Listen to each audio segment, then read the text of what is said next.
Okay, folks, it's 7 o'clock. We'll call the meeting to order. You have had an opportunity to see the agenda. Is there a motion for it? Moved by Councillor Tower, seconded by Councillor Mitten. All those in favor? Aye. Opposed? Motion is carried.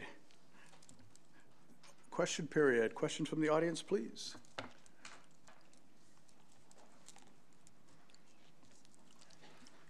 Good evening, Mayor and Council. My name is Meredith Fisher. I'm just here this evening to ask you if you received a letter, an email letter that I sent to you about a month ago. We did, and we were waiting to see. We had no indication of anything at that point, but I understand that just yesterday or on Friday, there was a permit sent to the Planning Commission, I believe. Maybe you could just talk about what street you're talking about, and then I'll ask planning to respond. Yeah, it was concerning Rectory Lane and possible usage this summer for the, well, it was a project that's been approved by Mount Allison for the summer, starting in May, I understand. Right, and we didn't have any official notice, but I understand we still don't, but I think planning may have received something. Could I ask Ms. Bickford? We have received the preliminary information. We do not have a completed application at this stage or any application started in the process. So we do have some information to indicate that the project will be coming forward, but to date nothing has been approved or nothing has been formally submitted. Okay. Is there anything we can say about the process in terms of how that permit goes through so that she can understand what her options might be to? Well, as far as any application process goes, we have to have a completed site plan before we know kind of how the project will be developed for sure. But there will be a number of consultations that are happening throughout that process with the applicant as they come forward, and we would be looking at all the necessary information, including any additional regulations or requirements that they have to meet as part of their development process. So it's just begun.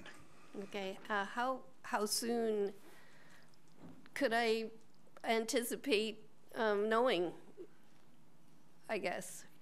I guess that would depend on the proponent and when they get information to the Planning Commission. So they haven't applied for formally applied for a permit as yet, is what I'm hearing. So I guess I might know the day before it starts or something. Is that right? I mean, I think you understand why I have a concern. I did spell it out pretty well in my letter to you, my message to you. So I would appreciate if you wouldn't mind telling me as soon as it's possible to tell me, and then I will know what's going on and be able to relay any information that's necessary. Ask a CAO, please.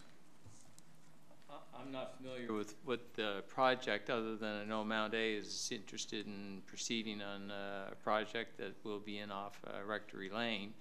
I know our engineer has spoken to the people at Mount A and indicated that you had expressed concerns with the activity there in Rectory Lane as their project starts up. It's been suggested that you may contact them for information, or we suggested that perhaps they may want to give you a call to try and address any of your concerns. And I guess in terms of the process, I appreciate from a planning perspective, they can't comment on anything until the project application and information is in front of them to know what it is that they have. And once that's there, has been indicated, there's a number of terms and conditions that would need to be met. I think you would be familiar with that, and you could have a discussion with Lori as well around whatever your concerns are in terms of will they or are they covered in the zoning and development bylaw, and they could easily be passed along or expressed to the applicant too, but whether that be by yourself or through planning. I expect from the planning office they can only enforce what's in the bylaw, but at least express whatever else the concerns may be on your part. Once the permit is issued and approved, there's likely a time that's required from that date until the project actually starts. And normally when, you know, that information in terms of when the project or permit's issued would be made known or is public, so you would know then that they're looking to proceed, and when it still would be up to them.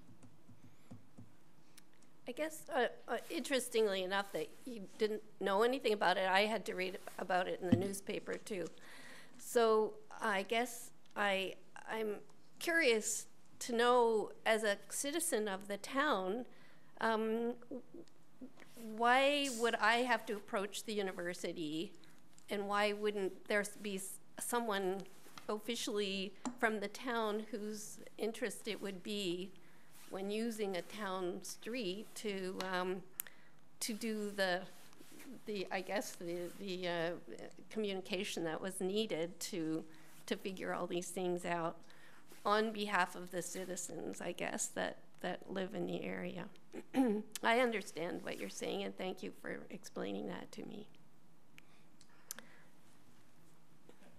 I guess just to state too, just to make sure it's clear, the street won't be closed unless a request for is made, and I'm not aware that there's been any request to close the street during that period. However, given that there's construction, that does cause some impediments and some delays on the street, the public street, from time to time. That's something that yes, there will be, you know, frustrations, I'm sure, from time to time with like any construction project, but just because it's a small street and a dead-end street doesn't mean that they're going to come in and just completely shut it down and just run their project and have no regard for the residents. It is a right-of-way, and we would still look to ensure that the right-of-way is maintained as in terms of our property. Not to say that there won't be a truck there someday dropping off materials which blocks the street from time to time. That may happen.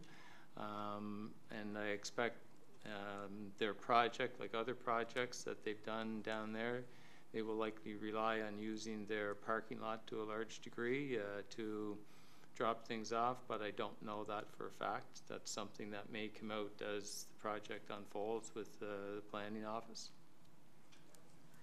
Yeah, I wondered if anyone has further considered the other option of using their own property instead of a town-owned street, which would end up, I guess, getting used as it does a lot anyway. So there is an option for them rather than using Rectory Lane for that project. So if you know, if I was to speak with maybe the town engineer, we could make that proposal. Okay. Okay, thank you. That. Thanks very much. Good night. Thank you.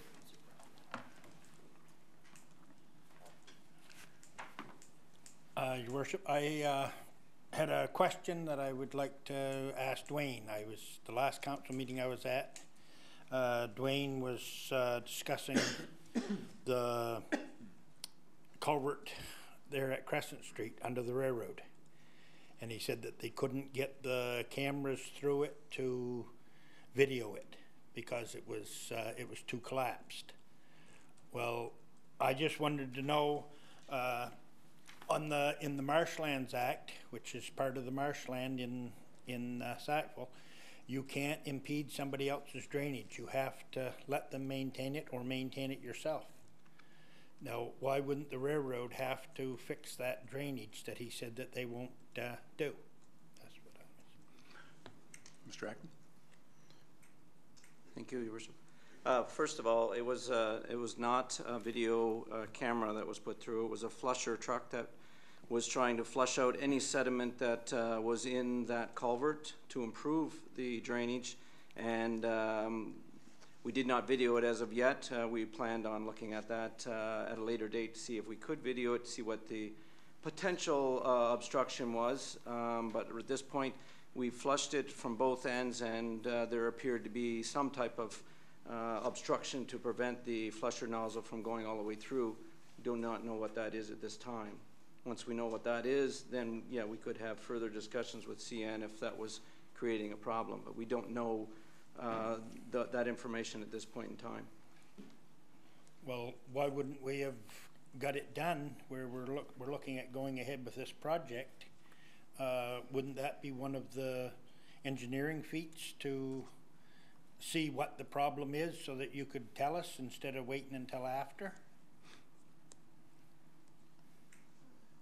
That's possible, but the culvert is, half of the culvert is buried in water, so we could send a camera in, but the camera would be underwater. We wouldn't be able to see anything. So we need to find a better time to be able to do that so that we could see what's there, what's the problem. Well, we had no rain all summer, and it was fairly dry. We did the flushing in the fall, so late fall, to be honest with you. By the time we got everything arranged with CN, doing work on or around their property requires a lot of permits and hoops to jump through. Okay. Yeah. Well, I do know that they put a fiber optic cable through there and plowed through the pipe when they put it through. And that's probably where some of your obstruction is with their fiber optic cable. And one other question I had was the lights that we put up at Tim Hortons and McDonald's here years ago. The bulbs have been burnt out for quite some time and nobody's ever replaced them. You're not talking about the traffic lights, you're talking about No, the beautification lights that we put up there at one time on McDonald's and Tim Hortons land. And like they're supposed to supply some lighting for the area, and there's 4 or 5 of them that have been burnt out for pretty near a year, I think. So. Yeah, I could respond to that. Those lights were put in as part of a development agreement during those developments, but they are not town lights. Those are owned by McDonald's and Tim Hortons, and they were contacted and indicated that to them some time ago. That was their responsibility. It's their lights to fix. Should we not give them a timeline to get them fixed or something? You know, like if we're gonna, you know, we put the lights in for them and that. I'll have to look and see if there's a bylaw. I don't know that I could force them, but we'll look into that and let you know. Okay, thank you. Yep. Any other questions from the audience? Nope, we shall move on to item number 4. This is to council. You've all had an opportunity to look at the agenda. Are there any disclosures of interest on the topics tonight? None. Hearing none, we will move on to the minutes, starting with the minutes of council meeting on January 8th on page 3 of your package. Move adoption by Councillor Evans. Seconded by Councillor Mitten. Question? All in favor? Aye. Opposed? Motion is carried. Second set of minutes is on page 9, and it is the special closed in camera of January 22nd. Moved by Councillor O'Neill, seconded by Councillor Evans. Question? All those in favor? Opposed? Motion is carried. Third package of minutes on page 10, minutes of council of February 5th. Moved by Councillor Mitten, seconded by Councillor Tower. All those in favor? Aye. Opposed? Motion is carried. Fourth and final set is on page 13. February 5th in camera session, moved by Councillor Finney, seconded by Councillor Butcher. Question? All those in favor? Aye. Opposed? Motion is carried. I have no business arising from the minutes, so we'll move to Southeast Regional Services. Once again, this is an easy one for me because the storms canceled the meeting last week, so I have no report. We had no meeting. Over to planning. Thank you, Your Worship. The application, or sorry, my staff report appears on page 14, but I wanted to point out that there is an error. We did not receive 4 amendment applications in January. That was actually for the item above, which was the waivers. So we did receive 4 waivers, no amendments to bylaws at this point. We did, however, receive 3 permits with a total construction value of $82,000. Compared to this time last year, we had received no permits in January of 2016, which is not uncommon for this time of year because construction tends to not be at an ideal time to occur. The Southeast Planning Review and Adjustment Committee did not hear any applications regarding Sackville developments in the month of January as well. Some other projects that were worked on, 40 King Street rezoning was, the public hearing was held during January. As well, a couple members of council did have an opportunity to meet with a company called the Black Arcs Company, which is working on a ETF project. They're developing a land use mobility module to kind of emulate how public transit and how people move throughout a town, and they have chosen Sackville as a case study to do. They are kind of more in the final stages of that right now and are looking to take that out to testing to the general public. So I believe they had indicated to me this past week that they would be looking at trying to set something up at the farmers markets in the next couple weekends to try to get the public to just kind of work with their model, see how it works, and to test it. As well, during the month of January, we took the opportunity to prepare a best practice and roles and responsibilities manual for our members of the Planning Review and Adjustment Committee.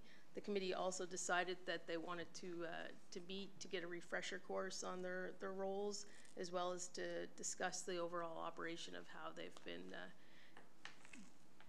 working so far, and looking at their best practices of how they could operate their meetings more efficiently and that sort of thing. And that concludes my report. So if there's any questions, Any questions on the planning report? Councillor Finney? Lori, who put together the best practice and roles responsibility document? so primarily it would be myself, as well as we did also internal, but there's also the planning directors in New Brunswick also kind of got together, prepared a very basic template. So we tailored it more for our area, but so there's incorporation of both, but.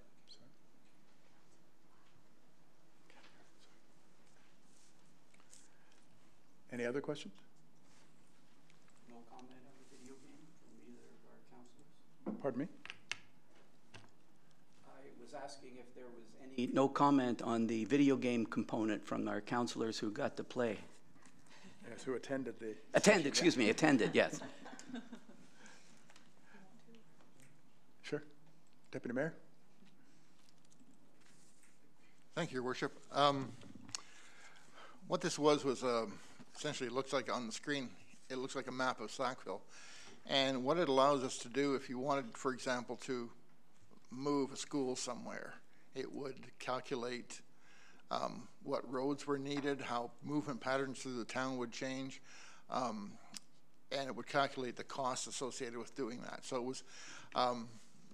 it was interesting. They are still really, I think it's early days developing it to its full extent, but they wanted to see at this stage how they were going, how the public would react to something. And this is something that eventually could just be online, and you just work it off the internet, and you could, you know, play around seems a little trivial, but you could play around with it and move things and rearrange buildings in the town you know, put new things in places and just see what the effects would be, both on cost, on traffic flow, on walking, all kinds of traffic, walking, cars, bicycles, everything.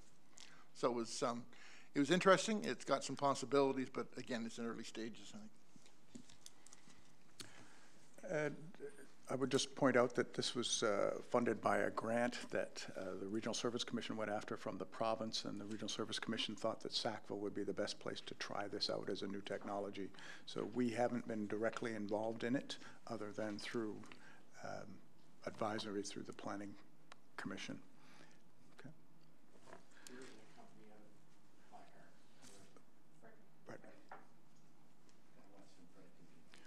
The question was where the company was from, and the answer is Fredericton, for those who couldn't hear that exchange.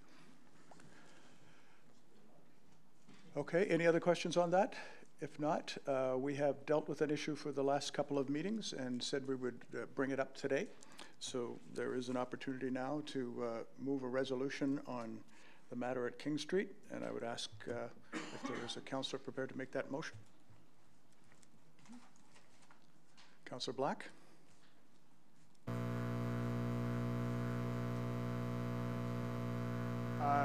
I move that council give first reading and name only to bylaw number 244D, a bylaw to amend bylaw number 244, the Town of Sackville zoning bylaw.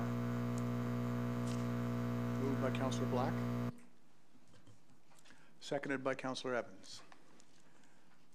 The motion is on the floor for discussion. Any? Deputy Mayor Aitken. Thank you, Worship. We developed a municipal plan to lay out what should be in certain parts of the town. And while I don't think it should be carved in stone, I think we should have very good reasons for changing it. And I just don't see them here. All I can see is that somebody wants to add a higher density to obviously make some more money off rents, when the residents have already commented on the problems they're having with the building that's there. And I can't see we're doubling it. The capacity is going to get rid of any problems. So I won't be supporting this. Mayor, Councillor Finney? I'll be voting against this as well, because I think even though we have a community plan, the thing is sometimes there are some things that come forward that just don't work within that plan, and I think this is one of them. Those people have been residents there for a long time, and it seems that actually it's becoming more of a student town than it is actually a resident town. And we know the problems. I've been working up in Mount Airy for almost 40 years and around students. You got your good and you got your bad, but I think actually it's something that needs to, we finally need to take and say no to some of the things that are being brought forward, and I think this is one. Thank you, Councillor Finney. Sorry I didn't see who was first. I'll go with Councillor O'Neill. Thank you, Your Worship. I'm certainly in favor of development and community growth and so on, but due to the congestion and so on and the other problems there seems to be in this area, I'll be voting against that motion as well. Councillor Evans? Like Deputy Mayor Aitken, I don't think we should change our municipal plan or zoning bylaw willy-nilly, but our municipal plan and zoning bylaw encourage this kind of development, and in fact say it is the intention of the bylaw to support this kind of thing if it meets certain conditions, and this one does, and that's why staff has recommended that we adopt it. So I will be voting in favor of it. The arguments that I heard from residents against it are, if I am not mistaken, all of the arguments against it are addressed by the conditions or existing regulation, except the one that we don't want it in our neighborhood. And I understand that, and I'm not criticizing anyone for feeling that, but not in my backyard is an acronym because people regularly feel that way. They're not saying they're against doing it at all, but they just don't want it where they are. Our mandate as council is not to look after our backyard, but the whole municipality. So we have a developer who wants to build a piece of property, which in my rough estimation would increase our tax base by about $1 million. I hate to think what Sackville would be without the university, and we can't have a university without the students. And it's not just economic. It's the volunteering, it's the, there are all sorts of other reasons why this sort of thing is to be encouraged. So for all those reasons, I will be voting in favor of this motion. Councillor Evans. Councillor Butcher. Thank you, Your Worship. I have to say that Councillor Finney's comment that we don't want to be too much of a student town, that doesn't ring true with me. I think we need to be a community town, and that includes the university. But that said, I do agree with Councillor Finney that we've listened to a lot of the townspeople. We do have these regulations in place to make sure that things follow the mandates and the way that we've set them forward. There is, I think, lots of student housing now, and I have some great concerns about the issues the present homeowners in that area have, as well as the environmental concept of where that's going to go. I realize that there would be regulations put out by the planning committee to make sure that that would still fit, but part of our role is to listen to the community, and there's been a lot of people voicing their wishes to not have it there, so I will be voting against it. Councillor Mitten. Thank you, Your Worship.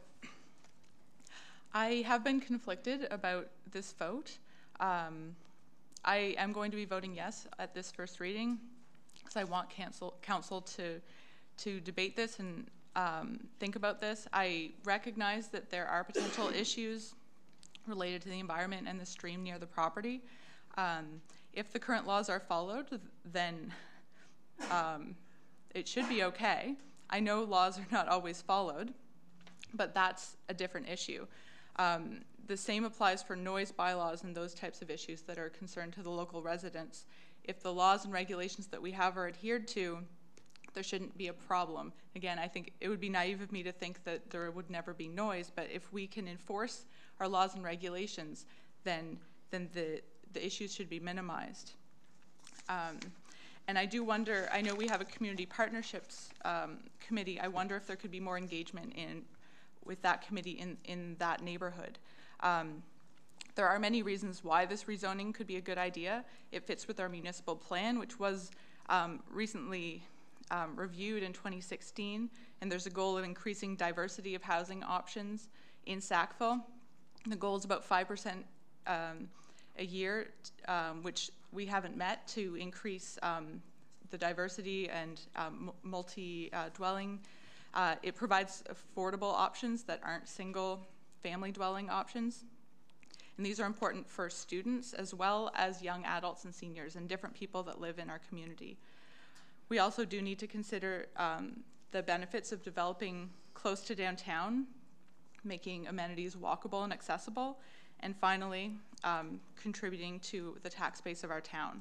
So I will be supporting this, and with the caveat that I do think we need to look at how to enforce the regulations we have to avoid the issues, and wondering about engaging with the Community Partnerships Committee or strengthening those types of relationships. Thank you. Thank you, Councillor Mitten. Councillor Tower, please. Thank you, Your Worship. Could I ask the planning a question first? Laurie, do you see any cost to the town for having this project happen? Either building the road or whatever, do you see any cost to us? When a site proposal comes forward, it is their responsibility to conduct all the work on their site as part of their development. So that cost is all borne on them, including in this particular case, what we are proposing is that we recognize there's some connection points to storm drainage systems of the town that's currently at the end of the street. So at that point, they would also be looking at, we would be looking at securing easements on those, which again is a cost that would be borne by the developer to have those legal easements prepared. To say that there's absolutely no cost, I can't foresee every potential issue that could come up. So, but I would say that generally when a proposal is put forward, it is the developer's responsibility to conduct all the necessary expenses and attached to the sewer systems and the water system, and everything would be a cost that's borne on them, not on the town. Thank you, Lori. I understand that we do need development, and I would like to see a broader base development, whether we have to change something to get more family housing or family apartments or senior apartments, ones that are built to provincial standards for seniors. But for this development, I don't think we need any more in that area. I think it's a bad area to add more. I know when the garbage trucks come to pick up the garbage, they have to back into that lot because there's not enough room to get around, which is an added safety hazard, whether while they're trying to back up and someone's walking out of the parking lot and a car is coming down, goes around the truck and hits somebody, I don't know what. I just feel that you're adding a bigger danger to it. I think you're really taking away from the quality of life. There's the students in the town can live very well together, but I think that when you start trying to develop not quite ghetto housing for students, but when you're cramping that many students into an area, takes away from the family life that people who are living there built for that reason. So I think that it's just not what we're really looking for development in that area. We have a pretty big town and we can build elsewhere. I think that it's just a developer who says, well, I got a space, I want to get more money out of it, so I'm going to put something in there, but it's going to have a bad effect on the neighborhood, I think. So I will be voting against it. Thank you, Councillor Tower. Councillor Back, would you like to speak to the motion? You made the motion. Would you like the final word? It's a sticky situation. It's on paper, the developer has everything laid out. I think that it seems like he can make everything happen to have the development proceed the way he wants it to. So part of me makes me want to vote in favor of it. Listening to the citizens and what their problems with the developer himself and the property, we have to take that into consideration. Most people in Sackville, if you ask them if they cared if there was another development put on that property, most people in Sackville probably, they might not even know what area you're talking about. They wouldn't even, I don't think they would really care. They wouldn't say one way or the other, honestly. I live on Marshview Drive. Something that happens on King Street, I'm not directly invested in it. So I think that the people who live around it are the people who are directly impacted by this, and we need to listen to them and make a decision based on that. I'll also say that Mr. Doucette seems to be a absentee landowner of sorts, which is never a good thing. And because of that, there's been problems that have arisen from his absentee. So I will be voting against this motion. Thank you. Point of order. Point of order. Yeah, point of order. The mover cannot vote against their own motion.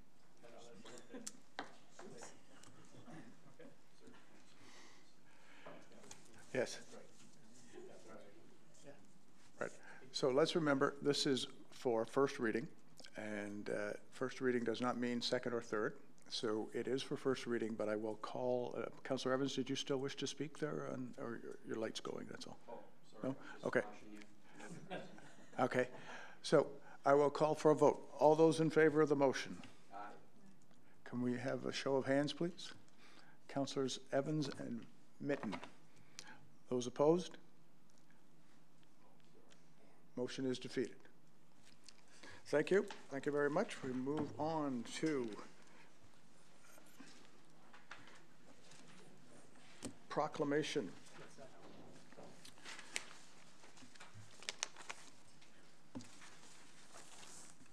And that is for me. Whereas the second week in February is provincially recognized as the time to celebrate our heritage, and whereas the third Monday in February is National Heritage Day in Canada, And whereas the heritage that we have inherited from our ancestors plays a vital role in providing a unique identity to our town, and whereas this heritage provides us with a legacy to be handed down for the benefit and enjoyment of future generations, and whereas the town of Sackville wishes to remember those who have helped shape our identity and who have forged a place in the history of this town.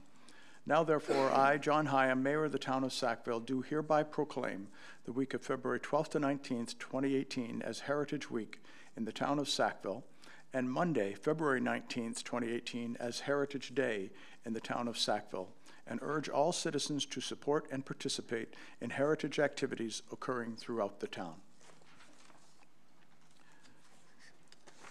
I just want to make a note as well that as part of this proclamation and part of the Heritage Week, the Tantramar Heritage Trust and the town of Sackville will be celebrating Heritage Day on Saturday, February 17th, and will present the Campbell Carriage Factory Museum, its early years. It's a talk by Paul Bogart, Rihanna Edwards, and Al Smith about the events leading to the opening of Sackville's first museum. And in addition, there will be heritage-themed presentations by grade 8 Marshview Middle School students. Admission is free, and light refreshments will be served, and everyone will be welcome. So keep that in mind for Saturday.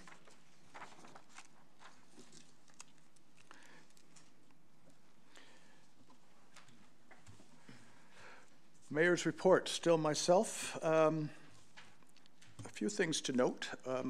Many of you may have attended the memorial for Douglas Olton, the former councillor and deputy mayor of town, and active on many fronts, including Waterfall Park and the housing co-op. And Doug passed away recently, and many people turned out for his memorial at the funeral home, as I did as well. We again were the host of the Chignecto Soil and Crop Association, and I was asked to make greeting announcements there, and we did that. Councillor O'Neill attended as well, and it was a very nice celebration for the full year, but also particularly for Boudreaux Meats, who were the Farmers of the Year in the region. And they had a nice little presentation about how they have expanded and continue to expand their venture. A company called Community Machinery is beginning to start up. They will have a grand opening in first week of March. We'll get you the details as that happens. It's a very interesting attempt to create, I don't know how you would put it, but it's designing and building specific types of tools and metals for individual types of application, with the potential for it to become something else, perhaps more of a larger production at another time. But it's not called Community Machinery because it's based upon things being identified by the community. It struck me after I was at the Chignecto Soil and Crops that a lot of the conversation that night was about tweaking some of the machinery that they use to make it more effective, to make it more cost effective. As somebody said, every one of us in here is a price taker. The only way we make more money is to cut our costs. So they're always looking for that. So it's going to be interesting to see how that turns out. I also introduced them. I formerly referred to the plant as Maloney. It is now called Camtran, and it is cleaning up and actually has already done a few refurbishments in there. They're in the middle of hiring staff. Actually introduced Community Machinery people to them, and they had a very interesting conversation over perhaps being mutually supportive of each other. Attended the Premier's announcement up in Port Elgin for the Westford Nursing Home, and there were multiple other elements of that in terms of support for seniors' homes across the province. Hopeful that that might mean something more for us, but we haven't heard any of those official announcements as yet.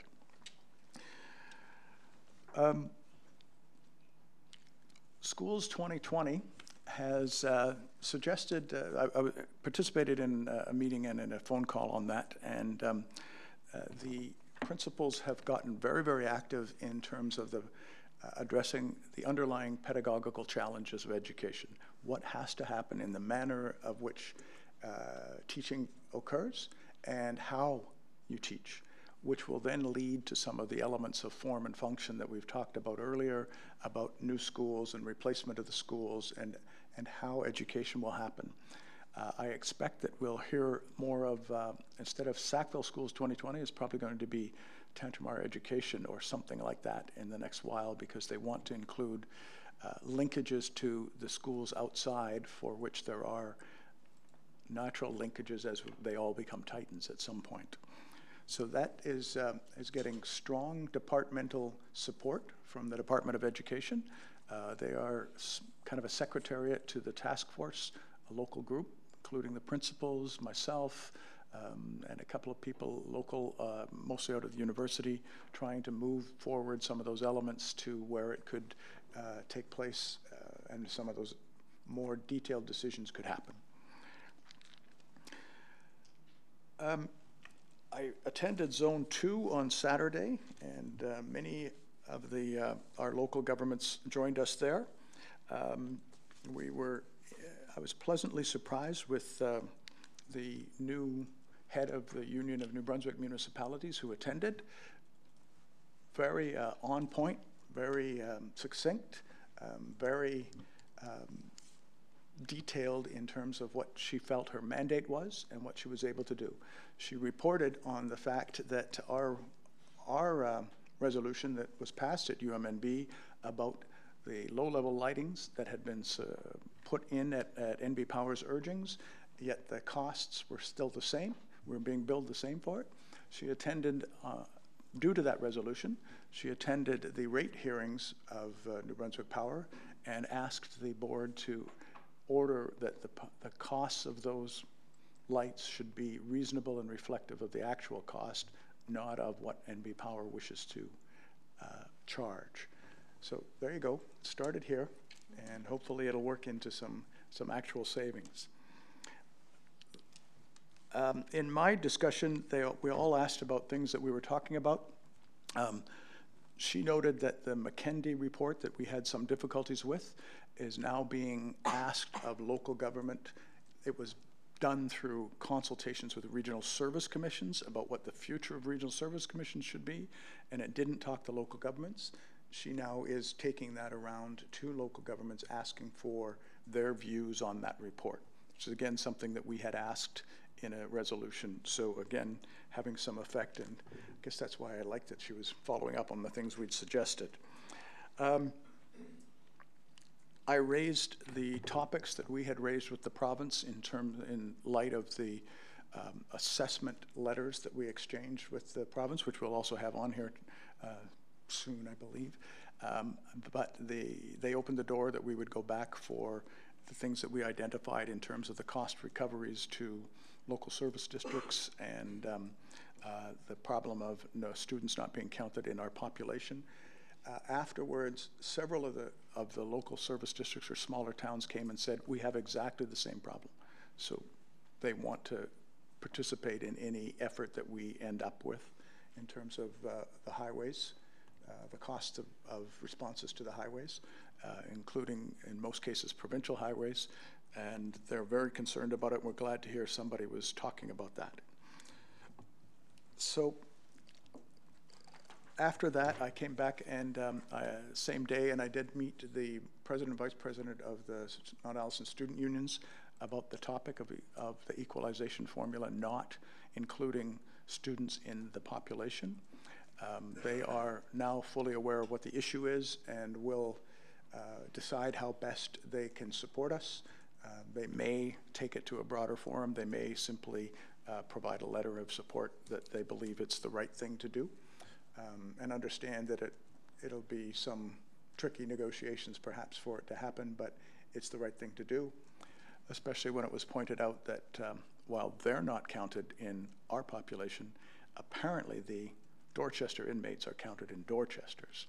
So they didn't like that comparison, and the two were made. So that's my report for now. If any questions on any elements of it? No? Okay, thank you. We shall move on to the CAO report. Thank you, Your Worship. January was a turnaround time for management in terms of year-end reports and looking at priorities and things and setting up for the year ahead, and a lot of meetings working with the managers in that respect. Much of the rest of the month seems more like a weather report, and in the sense that the weather was varying extremes. The month of January, they kept all the departments busy, and that's reflected in most of the departmental reports, from Public Works to Winterfest and so on. Also, just as an FYI, our management team, at least on 2 occasions during the past month, were kind of put on alert in the event of a flooding situation or a snowstorm, in terms of having a readiness if we had to establish an emergency operations center during these 2 weekends the past month.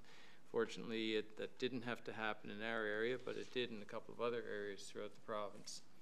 So with that, Your Worship, that's my report. You did mention, I guess the other point was the province's letter came in last week, and so there's a motion coming through finance on that, where they're looking to get an agreement in place for the 51,000 that had been indicated. That was linked to the implications from the province's decision on the assessment freeze. Unfortunately, we weren't as successful as St. John recently was in terms of acquiring any other dollars to assist us in our operations.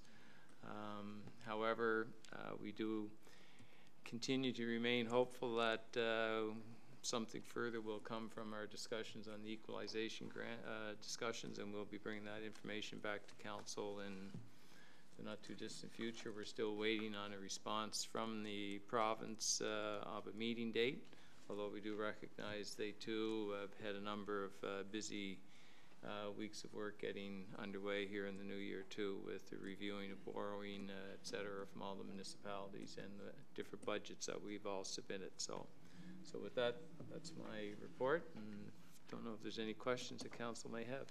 Councillor Evans, please. Yeah, it's just a clarification that letter confirms what we were told when we started or finished our budget process, that this would be the part forthcoming for our loss of revenue, which is a small part of the whole thing. We still had to go through the process of cutting and increasing the rate. So this is not new money. This is them delivering on what they had previously promised. Yep, very good. Any question for CIO report? No? Okay, we'll move to report from Finance and Administration. Is that Councillor Tower? Thank you, Your Worship. The bills and payroll information is on page 19 and 20. And on 20, you can see there's a fair amount of overtime in there. And that is deals with the plow, salt, sand, and on-call water buildup on dryways, low water levels, water main breaks, emergency water shut-off. Must be wintertime with changing temperatures. So that's the information is on page 20. If there's anything for the treasurer to throw into the $873,617.46, please do. Yeah, the report there. So the large bills that were paid in the month of January for general government was our yearly insurance bill and RCMP bill, as well as our Regional Service Commission. That made up about 600,000 of the 873.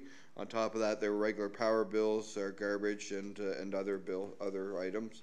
Utility government, Veolia bill, as well as power bills were the main things that made up the almost 40,000 there. In general capital, we had Canada 150 payments, payment for the new storage facility and Lorne Street bills that made up the 97,000 there. And utility capital, we had some capital upgrades at the water treatment plant and the Bridge Street lift station, which made up the little over 81,000 on utility capital. Thank you, Michael. I have a motion on that. I move that council accept the bills and payroll for the month of January 2018 as follows. General government, $873,617.46. General capital, $97,221.10. $0.15. Utility government, $39,873. Utility capital, $81,428.37, and salaries of $223,929.89. Moved by Councillor Tower, seconded by Councillor Finney. Questions? Question? All those in favor? Aye. Opposed? Motion is carried. I will now pass over to my comrade at arms. Deputy Mayor. Thank you, Your Worship. The report for Finance and Administration starts on page 21, and I'm going to read essentially an executive summary of what's in that. The financial statements are included to the end of December 2017, and they're current as of February 5th, 2018. These statements represent about 95% completion of the work toward finalization of the books for the 2017 audit. Small surpluses are projected in both general and the utility budget. In the general operating budget, all departments have exceeded their budgeted revenue projections, and as well, most departments appear to be finishing 2017 budget year under projections. And as we've noted before, this will allow us to transfer more funds from the Lawrence Street Phase 1 than were expected to capital out of revenue and reduce our borrowing needs for 2017. The auditors are scheduled to be here in late February to complete the 2017 audit and review of the town books, and then prepare a final audit for the April or May meeting of council. Budget documents were sent off to the province for final approval in January and have been received back by the town. And we continue to work with the province on filing reports and claim submissions relative to our Lawrence Street Phase 1 and 2 projects. The funds have been received for claims 1 to 3, with claim 4 outstanding in the amount of $1,157,587. This will bring our total claimed amount to for Phase 1 to $3,834,960, which represents 95.4% of the total funding for Phase 1. Phase 2 claim was also submitted for $18,869 of the total funding of essentially $2.1 million. Phase 2 is just beginning, and most expenses will take place in 2018. Water billing for the period of October to December has a due date of February 14th, this Wednesday. So you can show your love for the town by paying your water bill on Valentine's Day. Capital borrowing application for the 2018 utility capital projects, as well as interim funding for general capital projects, was heard on January 8th of this year, and we advised on January 16th that all budgets were approved. And I understand from the treasurer that's exceedingly fast for that to happen. 2018 dog tags are now available, and proof of rabies vaccinations has to be submitted at the time of the purchase of the tag. And the tags must be purchased by March 31st of this year to avoid late fees. Additionally, the bylaw enforcement and animal control statistics for January are on pages 27 and 28 respectively. The overnight parking ban is now in effect, and bylaw enforcement will be working overnights to enforce this. It should be noted that in addition to towing, we can be issuing tickets as well. And that's the report. Turn any questions over to the treasurer. Okay. Any questions on the report, folks? A lot of content, but much of what you've heard throughout the year. Councillor Mitten. Thank you. I had a question on page 23, the statement of revenue and expenditures for general government. Under revenue for corporate projects, program, and tourism, it's at 200%. I was just wondering why the revenue was so high. Which is yeah, it's as a percentage, of course, it's 200% of total budget, but total budget was only 38,000, so it's roughly 38,000 more. That was a result of the many grants that we did receive throughout the year for corporate projects programming, mostly programming that we did receive that were unexpected in the year 2017. I believe the Chalk Festival was a very large one that was an unexpected one. Others are smaller percentages, but as well higher dollar value over budget as well. So, Councillor Evans. I I'm going to quibble with the word unexpected. It was unbudgeted, but I think staff worked hard to get those grants, so it's not like it just fell in our lap, right? Yeah.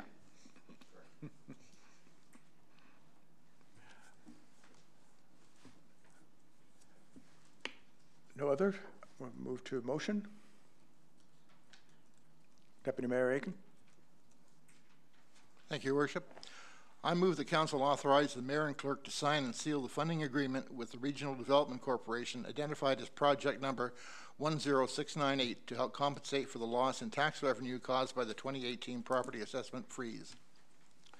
Moved by Deputy Mayor Aiken, seconded by Councillor Tower. This is open for debate. Anybody wish to discuss? Who wants to speak again? Is there enough context? Would you like a little context from Mr. Beal?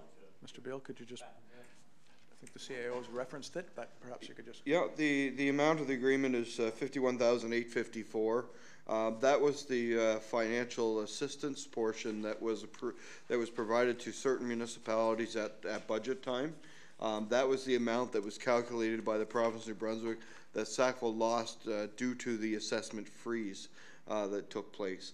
It had nothing to do with the, of course, reduction in assessed values in certain areas as a result of Service New Brunswick reassessment, and that was also had caused us some financial hardship during budget time. So this when we filled out the forms for the budget documents to be submitted to the province, of course, we had asked where this gets included under equalization or different areas, and they definitely said not equalization, and had us put it under other government funding, and to be determined how it would be provided and funded to the municipalities.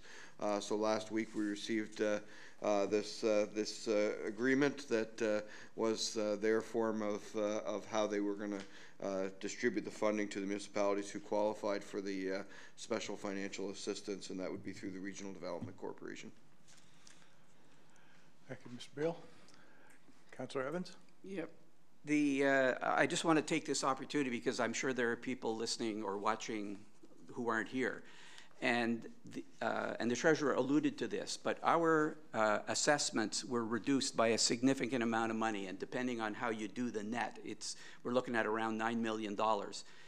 And the province is saying to us that we all, as individuals and businesses, are going to see our tax bills, our tax assessments reduced by that amount of money. They're correcting that. And so I challenge people to check your property tax bill, because unless the people who had a reduction adds up to $9 million, someone's pulling the wool over our eyes. So that's what they've told us. And frankly, I'm always suspicious when someone says, oh, by the way, we made a mistake in our favor.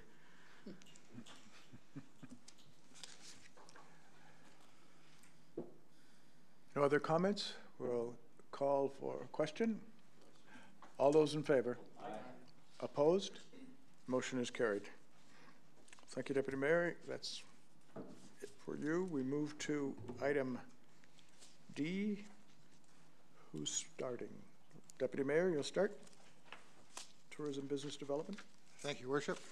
The report for Tourism Business Development appears on page 29 of the package, and I'll just highlight a few things in it. We're working on a video promotion project for the town. It continues to develop, and interviews for this have been held, and editing of the videos is now underway, and we anticipate receiving them in March. A meeting to discuss the dates and content of the Bordertown Festival was held in January, and just decided to host the Bordertown on May 3rd to 6th, and applications for subvention or audits-related expenses will be accepted until February 15th, which is this Thursday. Startup Sackville had a meeting in January, and we're working on a potential launch event in March and a calendar of business support events for the year. We're also working on an expanded version of the visitor guide with several deadlines coming up in February for that. The Regional Service Commission continues to work on developing a regional tourism destination marketing organization for Southeast New Brunswick. 2 meetings were held, and the next step is to hire a facilitator to engage essentially representation from tourism operators to help prepare a proposal for an overall strategy for this. We'll be placing advertisements in Atlantic Business Magazine and Business Expansion journals, emphasizing that we are, quote, a new kind of small town, as well as our central location and quality of living. We hope to attract young entrepreneurs and attention of people who are thinking of moving or developing industrial or manufacturing businesses. We're also working on developing the Canada 150 Poetry on Poles project, which will that will link the Canada 150 projects that are funded by the province, and we will update as that progresses. Mr. Kelly Spurls, the manager, is now on the board of the Fundy Biosphere, and the group's meeting was held on February 8th in Sackville. Unfortunately, Mr. Kelly Spurls isn't here tonight, so we can't hear what happened there. Planning continues for the 30th anniversary of the Waterfall Park celebration, which will be held on Saturday, June 9th. And finally, the manager will be attending a meeting to discuss Fundy Bay tourism projects on February 9th. Well, has attended on February 9th in Amherst. And that's the report, Your Worship, and there are no motions. Thank you. Any questions on the report? Hearing none, we move to Public Properties and Facilities. Who is speaking? Councillor Tower. Thank you, Your Worship. The information is on page 31 to 33. The month of January was a busy month with winter control, with several snow events to deal with, including plowing, salting, sanding their sidewalks and roads, as well as a couple of downtown cleanups to deal with the large snow banks and accumulated snow in our downtown and narrow streets. Due to the abnormal temperatures fluctuating in January, they were also busy dealing with snowstorms, both snowstorms and rain and freeze conditions throughout the month. The Utility Department, along with the Public Works, completed the work on the construction of the new Bridge Street lift station throughout the month of January. The new lift station is now up and running, and the town have placed the concrete barriers around the front for the winter months and will make it much more solid in the spring. Due to the extreme cold weather we experienced in late December and January, the Utility Department had to deal with additional 3 water main breaks in the month of January. The town had difficulty locating one of these breaks, and they would like to thank the residents with their assistance and patience as they dealt with the problem. Due to the abnormal weather conditions that we were experiencing in the winter and the amount of frost heave and the freezing thawing conditions, the street sand roads are starting to experience potholes. So the Public Works will be dealing with the hot patch machine to take care of this when weather permits. The Engineering Department continues to work with Crandall Engineering on the environmental impact assessment process for Phase 2 of Lawrence Street reconstruction and stormwater mitigation project. All the questions have been submitted. Now waiting for the approval from the environmental impact assessment. The town is expected to schedule a public meeting to present the final design concept to the public in the weeks to come. The Engineering Department continued to work with Meritech and their electricians during the month of January to complete the necessary electrical requirements for the building behind our rink, the storage building, and we are now basically just waiting for the inspection for the electrical and then the NB Power to do the hookup for us. The Engineering Department worked on 2 half-ton truck tenders during the month of January for both Public Works and Parks Facilities Departments.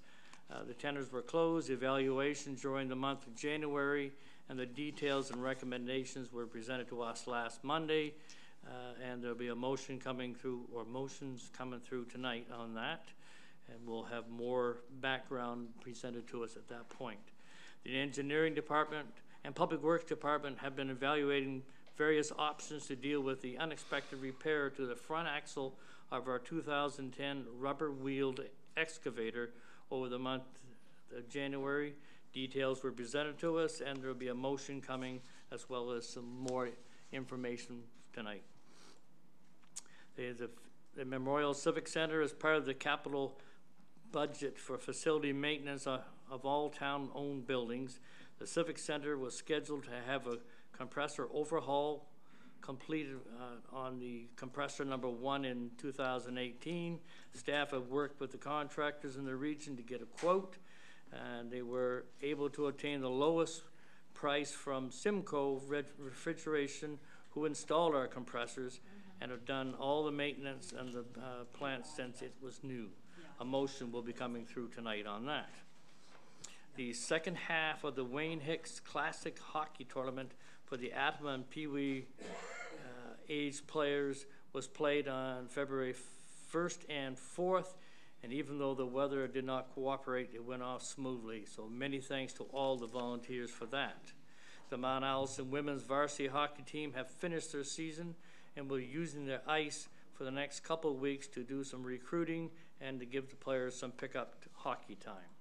The Titan boys will be hosting the high school hockey provincials on May 23rd to 25th. Currently, the Titans are ranked number 1 in their league. There are a few more home games left, so everybody can get out there and cheer on the Titans as they make their run for the championship. There was a tragedy in Fernie, BC, due to ammonia leak from the ice plant in 2017. So the town staff are taking precautions to protect their staff and contractors. We are currently in the process of installing additional alarms and blue flashing lights that are connected directly to the ammonia, I'm gonna have trouble with that all night long, sensors. These lights and alarms will indicate to the staff and the public to evacuate the building. And once installation is completed, a standard operation procedure will be put in place and shared with the current users of the rink as well as staff. Fireman's Carnival is coming up. I don't want to say too much, take away someone else's report, but it is on the 24th of February. The public skates are held on Monday, Wednesday, Thursday, and Friday from 12 to 1:30. Municipal parks, the public should use extreme caution when using the waterways in the town, as the weather has been fluctuating so often that there's open water several times this winter. The reminder is that 4 inches of clear ice for pedestrian use and 12 inches for machines like ATVs and snowmobiles. The trails in the parks have been experiencing icy conditions, so please use caution when out in the parks. Ice grippers when walking on icy trails may be beneficial. They are also planning spring maintenance as well as several other projects within the park and facilities department throughout 2018. And the park staff is limited in the time it's in the parks. However, they do go in to check the parks and also to empty garbage. And that is that part of the report, Your Worship. Any questions for Councillor Tarr? Councillor O'Neill? Councillor Tower, I'll pass this one on to our town engineer, if I may. It's certainly no secret that we have lots of potholes, and I can't remember ever seeing them as big as they seem to be this year.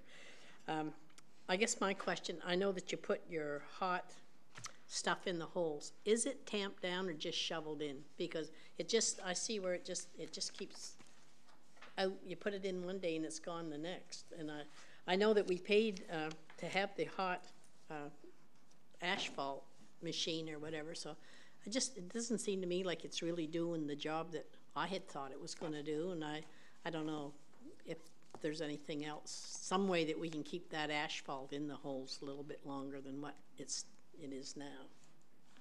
Mr. Acton? Yes, thank you, Councillor. Just to, there's 2 things that you may have seen thus far this year. We've used a bit of cold patch, and cold patch is just that. It's kind of a cold material that's put in, and yeah, it doesn't work as well as the hot patch machine. However, we are planning, as was indicated in my report, we're just waiting for hopefully to get a little bit warmer, milder winter conditions so we can get the hot patch machine out. and get the asphalt put into a lot of the potholes that we are experiencing, and we are experiencing a lot because of such a fluctuation in temperatures, freezing, thawing, and so on. But we will be getting out and getting that hot patch machine up and running and getting hopefully as many of those potholes repaired as possible, and tamp that material in as well. Thank you, Mr. Acker. Councillor Black? Thank you. I just had a question about the EIA. Do we know when we're going to get the final comments and approval regarding the environmental impact assessment, and how is that affecting our timeline for phase 2? Mr. Acton? Thank you, Councillor. The EIA, all of the questions have been submitted. There was one final report which had to do with the compensation and mitigation. That was submitted, I believe, over a week and a half ago. They have, I believe, 3 weeks that they can now take to respond. Our consultant has reached out to them. We're expecting those comments back. In fact, we've requested a meeting with them just to go over any loose ends that they may have or any additional questions or comments that they need from us. So we're going to have a meeting with them, and that should happen within the next couple of weeks, hopefully. And as far as the timeline goes, yes, we are concerned, but unfortunately we cannot proceed without the ministers signing off on the project. So once we do get that, hopefully in the very near future, we then will have to evaluate whether we can get construction underway prior to, there's several things that will come into play, nesting season and of course weather conditions and conditions in the marsh area as well will come into play. So we'll have to evaluate that at that time. Any other questions? Mr. Beal, sorry. Just to add to that as well, the original infrastructure agreements that were approved had an expiry date of March 31st, 2018. We had requested extension to that, which were approved to September 30th, 2018. What has actually happened within the last month and a half is we've received notice that all infrastructure programs have been extended to March 31st, 2020. So that gives us plenty of time to expend the money. We were really concerned about the financial aspect of it and being able to meet September 30th deadline to have everything done. But with the extension, that does give us a lot more flexibility to complete phase 2. So that is March 31st, 2020 now, and that was infrastructure-wide extension. Excellent. Thanks for that. Okay, you have a variety of motions. We spent a lot of time for those who are watching this off later. It's probably worth them looking back at the audio of our discussion meeting, because all of the detail that we went through on all of these items was well covered there. So I just make that notion for those who might want to look for that. Councillor Tower. Thank you, Your Worship. I move that Council award tender number 2018-01, the supply of not previously owned heavy-duty 4x4 half-ton trucks to Tantamar Chevrolet Buick GMC in the amount of $33,245.35, HST included, per truck. Moved by Councillor Tower, seconded by Councillor Finney. And we could ask Dwayne to give a basic background. Mr. Acton, could you give it? Yep. Thank you, Your Worship, council, members of council. Yeah, as part of our fleet maintenance, of course, we budgeted for replacing 2 of our vehicles. One was a 2005 Chevy half-ton truck, and the other one was a 2007 Ford half-ton 4x4 half-ton truck. Both those vehicles, again, were part of our fleet maintenance, and we were planning on replacing them. So we put a tender out for both those vehicles, and we received 4 bids, of which 2 met all of our minimum requirements, and again, we were recommending the low tender. Thank you, Dwayne. I'd like to make an amendment to that motion. it should be the supply of 2 new, not previously owned, heavy-duty 4x4 half-ton trucks, so. Councilor Finney, you seconded that? You're okay with that amendment? Okay. Okay, thank you. Question? Question? All those in favor? Aye. Opposed? Motion is carried. Councilor Tower? Thank you, Worship. I move that council award tender number 2018-02, the supply of one only new 4-door crew cab half-ton truck to the lowest bidder, Tantamar Chevrolet Buick GMC, in the amount of $33,432.80, HST included. Moved by Councilor Tower, seconded by Councilor O'Neill. Yes, please. Mr. Acton? Thank you, Your Worship. Yeah, this again is part of our fleet maintenance. We had a 2002 Chevy half-ton, which again has exceeded, and I should point out, typically our fleet maintenance, we're looking at approximately 9 years, kind of 9-year life on one of our half-tons. So again, we're starting to kind of manage our fleet and hopefully target these vehicles to get replaced. Now all of these vehicles are well over the 9 years, but we had budgeted for the replacement of this particular vehicle, and it is well over that 9 years. And we had gone out to tender. We received 3 tender bids that did meet minimum specification, and again, we're recommending the low tender. Thank you. Question? Question. All those in favor? Aye. Opposed? Motion is carried. Councilor Tower again. Thank you.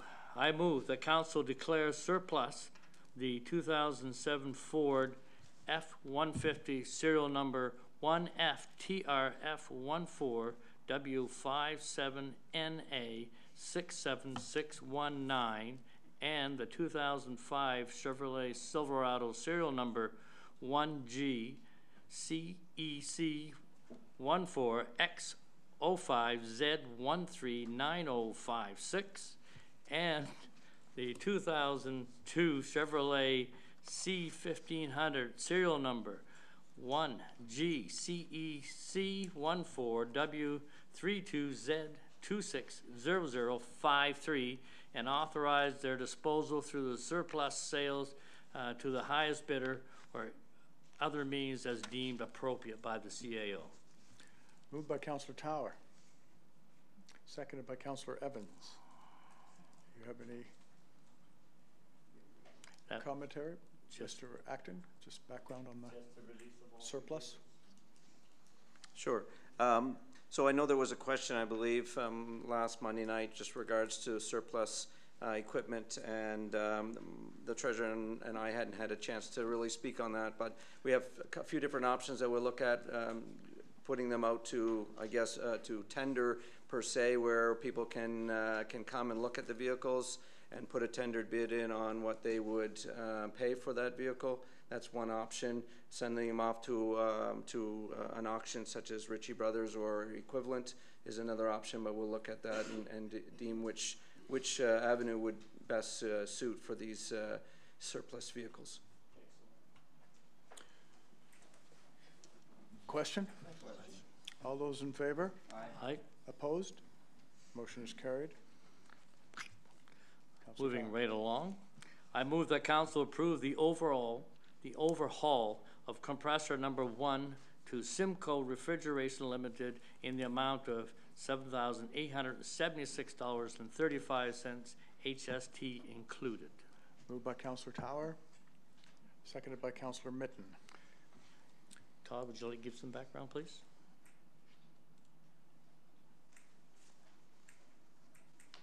Thank you, Councilor Tower. This is basically just a maintenance for the arena. We put money into facilities account this year for doing public buildings capital projects. Where this is over $5,000, it becomes capitalized. This is something that happens every 12,000 hours with each compressor, and this year this compressor is due, compressor number 1. Thank you. Question? Question. All those in favor? Aye. Those opposed?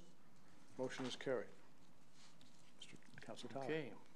I move that council approve the purchase of a new AT 446117 axle assembly from Brandt Tractor Limited for the repair of the 2010 John Deere excavator in the amount of $63,250, HST included, with the funds coming from the reduction of the budget amount to be transferred from Utility Capital Reserve Fund in 2018, unless during the 2018 budget year there are either an increased revenues or savings in other areas of the utility operating or capital budget that can offset the unbudgeted expense.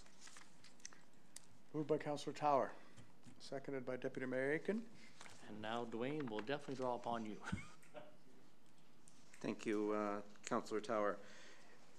Yeah, in regards to this excavator, again, it was an unexpected, as indicated, breakdown. The front axle housing, main housing, had split some time ago. We were able to repair it by welding it, and that we did that 3 times. When you just cannot weld cast iron and have it hold. So finally, it broke for good this time. Given the size of the expenditure that we were looking at to repair this, we did look at various options, from contracting out any excavator use, contracting out any work that required in an excavator, such as a culvert replacement, have somebody do that. We looked at a long-term lease on a rubber-wheeled excavator. And all of these were in the as much or more than the current repair. In other words, we were going to end up spending well over $60,000, $70,000, $80,000 in having to hire this work out, rent a machine for the duration of the months that we require it on an annual basis. We looked at replacing the excavator, and of course this was a non-budgeted item, $300,000. It would exhaust our entire utility budget, which was already allocated for other projects, and so that really wasn't an option, which then came down to repairing it, unfortunately, with the new front axle. There is only one axle in all of North America that we were able to find source out. We have dibs on that, assuming council approves this. And that's kind of the background on the front axle. Question? All those in favor? Aye. Opposed? Motion is carried. Sorry, Mr. Councillor Black, do you want a late shot there? Do you want to make it late? I wasn't here for the special council meeting, but I listened to it. And I wanted a little bit of clarification on where the money's going to come from for this. There was some talk about maybe taking some of the money from the pool that we're going to be putting aside from the water rate increase. Is that true? No, I'll take it. Yep, that's fine. Yeah, it is an unbudgeted expense, and as Dwayne has indicated, we evaluated and if we rented machines, we would expense this expense in 1 year, let alone what it would cost in year 2 and year 3 and year 4. So the only place we could come up, as indicated in the motion, is that the funds would potentially come from the money budgeted to be transferred to the Utility Capital Reserve Fund. We would then, as of today, the machine is basically worth $0. As Dwayne had indicated, the machine repaired and in working order at the time it's scheduled for replacement in 2020, 2021, should fetch anywhere in the market of $40,000, $60,000, given its condition and working order at that point in time. That is an unknown, but that is normally what these machines would fetch with their value. So if in the event that we have to take from the reserve fund, during the sale process, we would use that money to replace what we had to take. But as we approach year end, indicated in the resolution, evaluations will take place to see where the overall utility budget is and where the overall utility capital expenses are, to determine what we can transfer into the reserve fund. In previous years, we've transferred more money into the utility capital reserve fund than we've had budgeted. So if all goes well and expenses come in under, revenue meets target or exceeds target, then we'll still make the full transfer to the reserve fund and be able to fund this through either under expenditures in the operating or savings reductions within capital budgets. But we'll monitor that throughout the year. Sorry for missing you, Councillor Black. If you have any further questions, we'll set up Mr. Beale to go into the detail. Just before we move on from Public Works, I just noticed that both the CAO and myself. The vote's on. Vote's been taken. Yeah, the vote's been taken. It was just unfortunate the light was still on. Yeah. Sorry, Your Worship. Both the CAO and myself did not mention that last week we attended a meeting in Amherst with the drafters of a proposal for a federal fund to examine the feasibility of the saltwater protection issue. It was pretty clear that we didn't get a whole lot of detail. There is a proposal, a joint New Brunswick-Nova Scotia proposal that they worked on jointly to ask the federal government for cost-shared money to look at what the feasible options might be. I think, in my impression at least, it was very much an engineering solution, and we've asked them to take into account both environmental, wildlife habitat, and recreational opportunities that might come with some of those designs as well. I think we were heard that way, but it's clear that they have no answer as yet. They haven't got a reply. It was funded under the Trade Corridors Infrastructure Funding. I hope and expect that there will be a positive response, but at this point we haven't got anything new. It was just a meeting for us to understand what they had done within the week of getting that original letter that we had sent to the ministers in the provinces. So just thought we should update that now, and Public Works is probably the best place to throw that in. So, okay, thank you. We shall move to Recreation.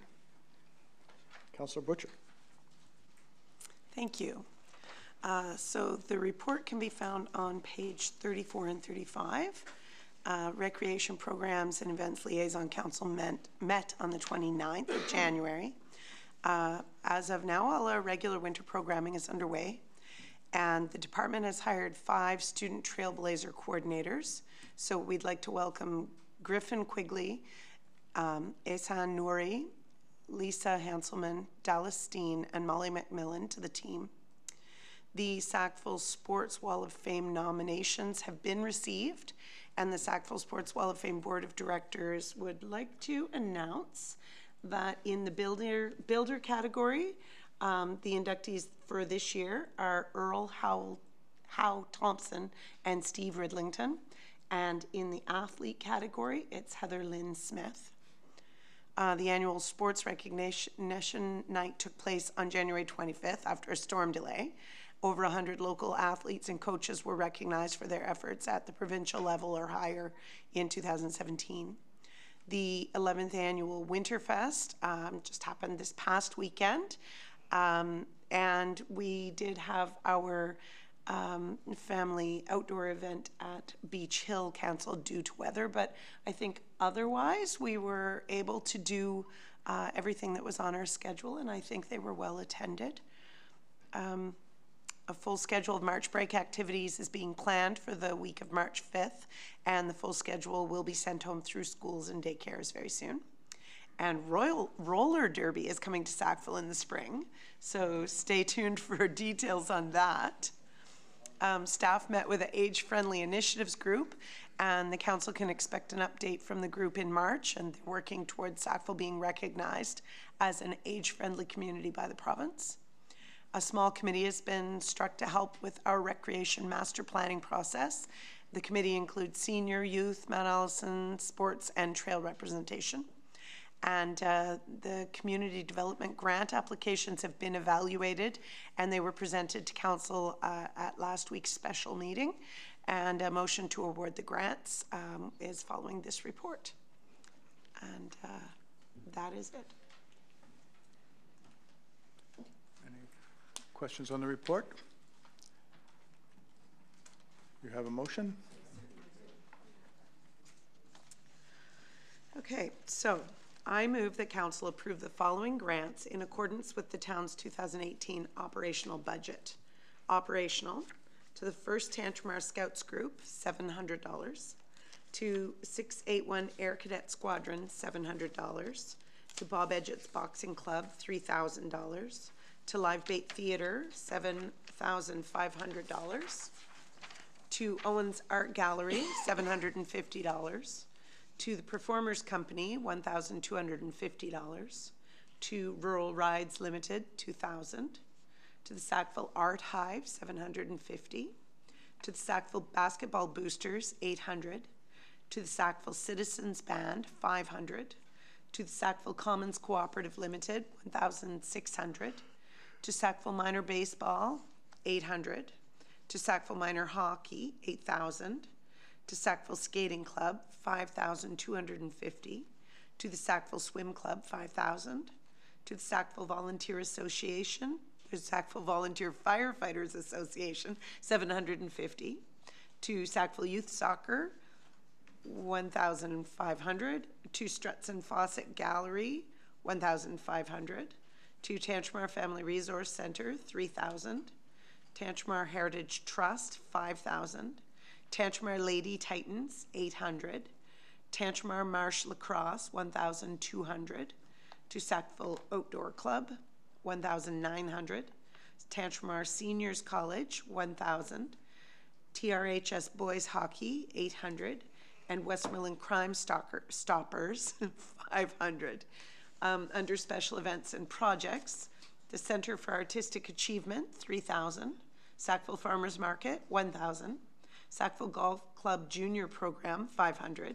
Sackville Music Festival, $1,200. Sappy Fest, $4,000.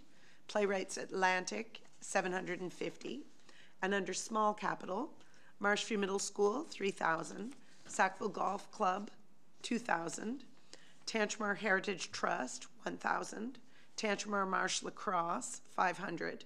The Royal Canadian Legion Branch 26, $1,000. Sackville Minor Football, $1,500. And sponsorship grants, the Musa Betsu Kiyu Judo Club, $250. And the Sackville Farmers Market, $250.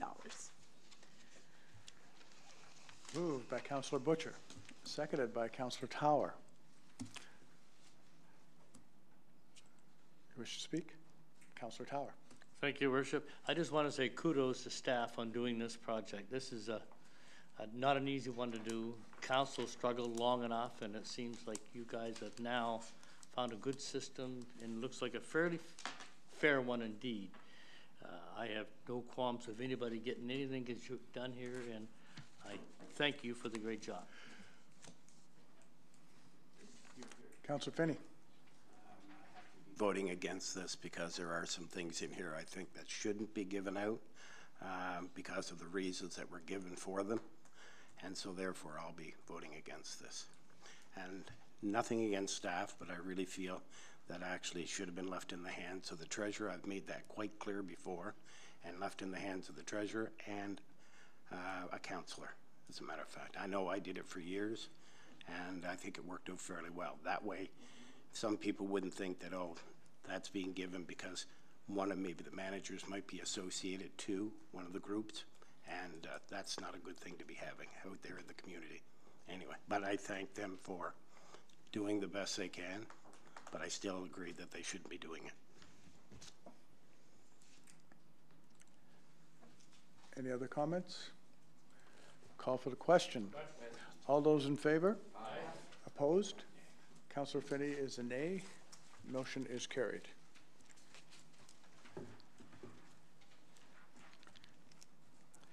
Move to public safety.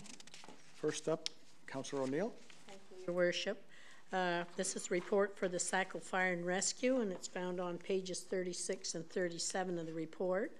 The Sackville Fire and Rescue responded to 12 calls for service in the month of January, which included 2 motor vehicle collisions, 2 commercial fire alarms, 2 rubbish fires, 1 request for assistance from Ambulance New Brunswick, 1 flue fire, 1 carbon monoxide alarm, 1 smell of smoke in a residence, 1 utility pole fire, and 1 natural gas leak.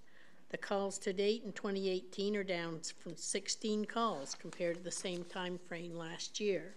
So when we see those calls out, we know that they're getting training every call that they get to. There quite a few, we just think of them going out to just a fire, but they certainly do a lot of others. Their first meeting of the year saw the members vote for positions throughout the department. The lineup is follows with the following appointments: Deputy Chief of Operations Mike Green, Deputy Chief of Training Walter Allen, Company number 1 Captain Don Fillmore with Lieutenant Randy Clare, Company number 2 Captain James Esterbrooks, Lieutenant Travis Thurston, Company number 3 Captain Gordon Brooks, Lieutenant Sean Finney, Aerial Company Captain Eddie Cole, Lieutenant Adam Stiles, and the Rescue Company Captain David Weir with Lieutenant David Sears. Training sessions took place, and one of them was with Sergeant Gagnay with the RCMP, who gave them a presentation on various topics. As well, the members also conducted station and equipment checks to ensure all of their equipment is in state of readiness. Reminder to mark your calendars for the 109th Fireman's Winter Carnival. Can you imagine 109 years? We have that still going, and they're only charging 50 cents again this year for a ticket. So I think that's the only thing that hasn't changed in price for. No, it used to be 25 cents. So firefighters and the theme, I saw that where the theme this year is emergency services. So the fire department is encouraging children, adults, families to dress up in your costumes and go out for an evening of skating and a chance to win some prizes. The firemen continue to cook pancakes on Tuesday mornings as part of the breakfast program at Salem Elementary School. And our firefighters have designed a new 2018 calendar. I got one thinking there might be some picture of them in, but I was disappointed. It's all their equipment.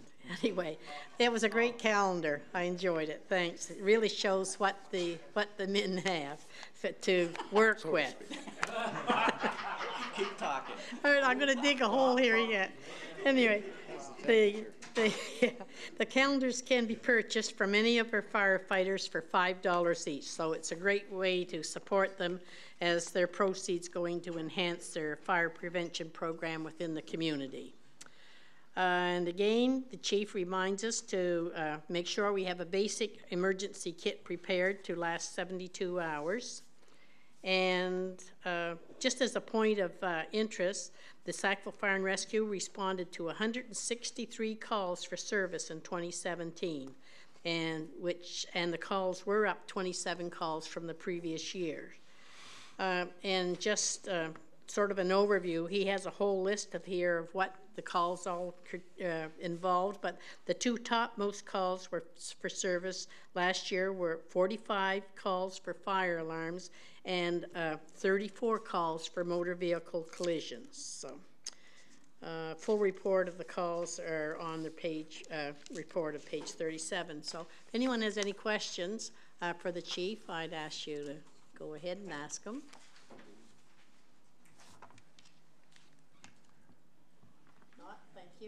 Councillor Evans? Yeah, I just want to. Sorry, I would like to comment on the point that you raised earlier, our beef with the province about stuff. And you just look at the list below that. It's in town versus out of town in motor vehicle stuff, and you just see the percentage of the calls that the fire department responds to, which the taxpayers of Sackville are paying for, which go to benefit people outside our area. So this is why we are concerned and pursuing avenues with the province to be compensated for this service. Okay. Because roughly that's almost 30% of your calls. So, any other comments on that? No? Move to Councillor Black.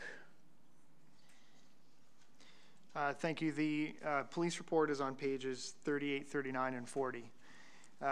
Continuing the trend, call volumes in January were comparable to last year and consistent with last month. Reported property crimes in the town have also been decreasing. There were 9 street checks, which are a way of documenting suspicious people or criminals in the area. Again, an analysis of calls for service doesn't identify any crime trends or patterns.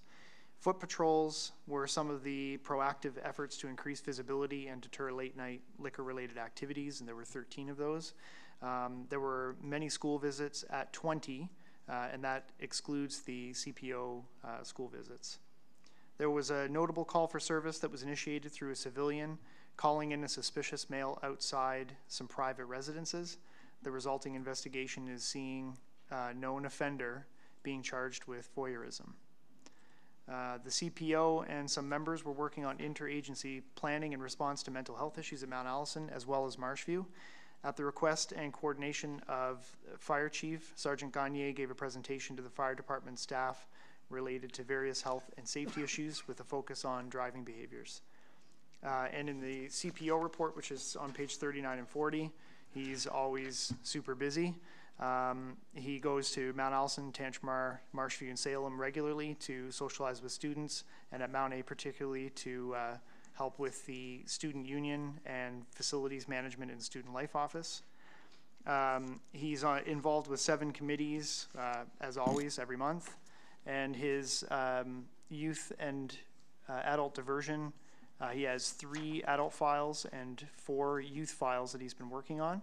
And of note, he continues to work with MAD Canada, and they're still looking for volunteers in Sackville. So if anyone out there is interested in getting involved in this organization, contact JF LeBlanc, our CPO in Sackville. Thank you. Thank you, Councillor Black. Any questions on the police services report? Councillor O'Neill? Yes, Councillor Black, I was at the meeting the other day, and we was asked why the arm going out onto the highway that has been folded over for months. Everybody seems to think that that's a problem that belongs to the town, but it's really the province that's supposed to be looking after that. And when I asked, they told me that the arm was at the customs. That was a month before, and I guess it's still there unless it's been picked up since. But anyway, it's not helping us any if the marsh had to be closed out there. So just so that people in our area know it's not a town problem or one that we can fix, it's one the problem the province has to do. Mr. Acton, could you comment on that, please? Yeah, I just add to that, I know the chief and myself, fire chief myself, have both spoken to DTI representatives and expressed our concern, and you know, especially when we had some of these storms coming up, how we were going to deal with a highway closure, and they did tell us about the customs and said it's been on order, and so we've definitely expressed our concern that they get it repaired and fixed so that it can be utilized in the way that it was designed for, and so we'll keep hounding them, and hopefully if we hound them enough, they'll get it replaced. Okay, there are no motions from that, so we move on to the next item, which is policy bylaw. Who's starting on that? Councillor Black? The Policy Bylaw Liaison Group met on January 18th, 2018. It was noted that Council passed third and final reading of Bylaw number 259, the Town of Sackville Municipal Emergency Planning Bylaw, at the January 2018 regular Council meeting. Since first bringing this bylaw to Council for consideration, the new Local Governance Act has come into effect, and therefore the bylaw needs to refer to that act rather than the former Municipalities Act. The change has been made to refer to the Local Governance Act, and the bylaw has been given a new number, which will come up in the motions tonight. The meeting group also discussed some suggestions regarding the Municipal Heritage Grant Program Criteria Guidelines. Those suggestions will now be taken back to the Heritage Board for additional review. The Policy Bylaw Liaison Group also are in the process of a complete review of bylaw number 231, a bylaw to regulate street traffic, which will continue over the next few months. Motion will be coming forward for council to consider passing first reading. And that's the report. Questions on the report? I think there is a motion. I move that council give first reading and name only to bylaw number 260, Community Emergency Planning Bylaw. Moved by Councillor Black, seconded by Councillor Evans. Want to make comment on it? This is the bylaw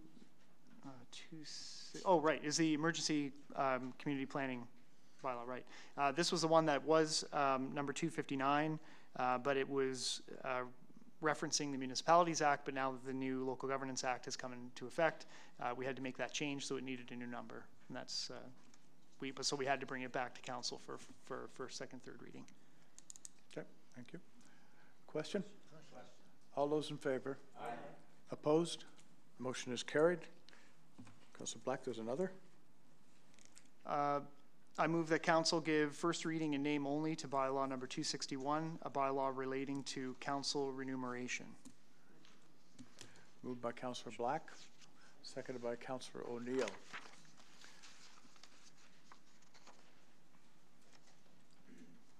Councillor Evans. I guess I'll speak in favor of it. I just want to comment on this. This was something that came up during personnel. I think there were 3 different documents that made mention of various forms of remuneration, and the CEO was charged with coming up with a consolidated document. So if memory serves, there is no change to any of the actual remuneration. It's just changing the format of it. What is added is some reporting on, we're going to have a reporting that used to be there before we went to PSAB, I think, just about how much is spent, I guess, charged to each councillor, and also there is going to be essentially a report card on attendance. I think those are the only changes. So this is something I think is great, and I'm happy to vote in favor of it. Mr. Bale, would you have any comment on the structure, or has that basically been covered by Councillor Evans? You're good?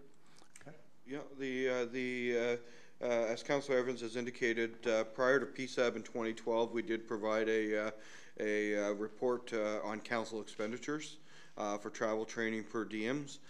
That was included with the audit. As a result of the PSAB changes and the changes to the financial statements that took place in 2012, that was no longer part of a financial statement that met PSAB requirements. So that was stopped at that point in time. So through the Personnel Committee, it was looked at how to go about reviving that, and through the change to the bylaw, that we will start producing a council remuneration, travel, training, and per diem payment laid out by councillor moving forward, beginning in 2018. And I believe it's to be posted on the website for public's viewing. Because it still cannot go into the financial statements under the PSAB rules, so it will be made transparent in another manner. Okay, thank you. Councillor Butcher. Thank you. I'm really pleased that this is happening, because we were elected by the people of Sackville. So now this will provide a way for the people of Sackville to look and see what it is we're doing, where we're spending our time, how we are working for you. So I'm in favor of this. I think that we need to be transparent in what we're doing, and willing to share with the public the time we're spending and the money we're spending too. So I'm in favor of this. Councillor Finney. I was just going to ask, as a matter of who will be keeping track of the meetings that we go to and the meetings we go to, and who will be keeping track of that? I'll ask the CAO if anybody wishes to see that it is on page 48 is where the question is coming from. Councillor Finney.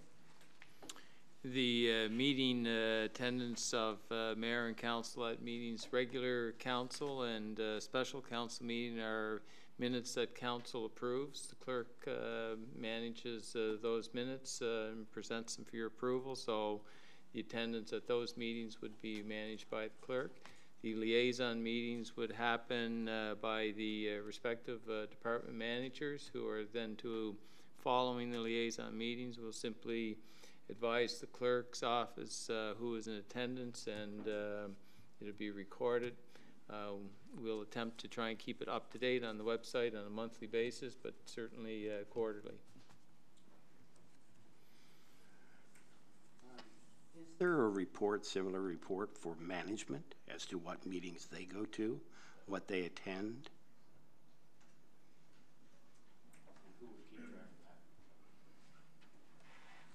Well, I guess every month the managers provide a report to council of what's happening in their area.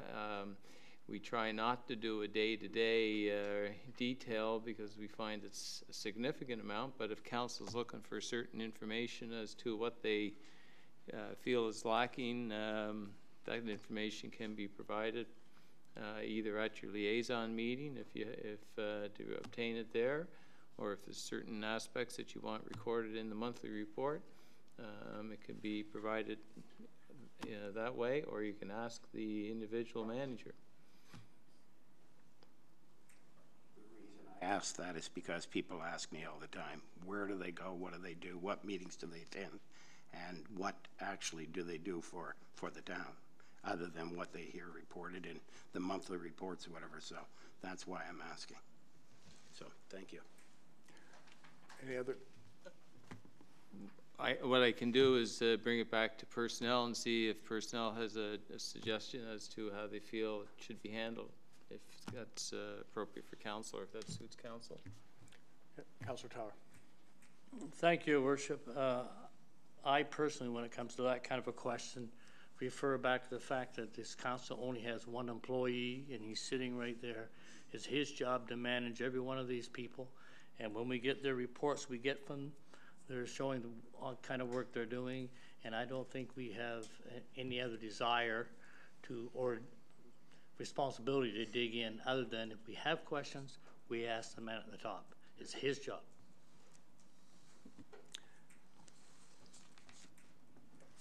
Any other questions?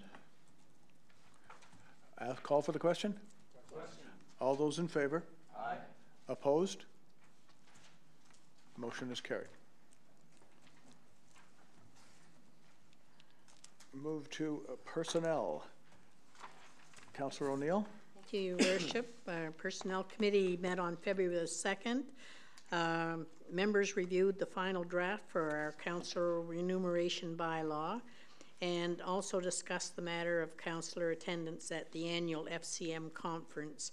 And both of these were with the intent to advance a motion or motions tonight at this council meeting.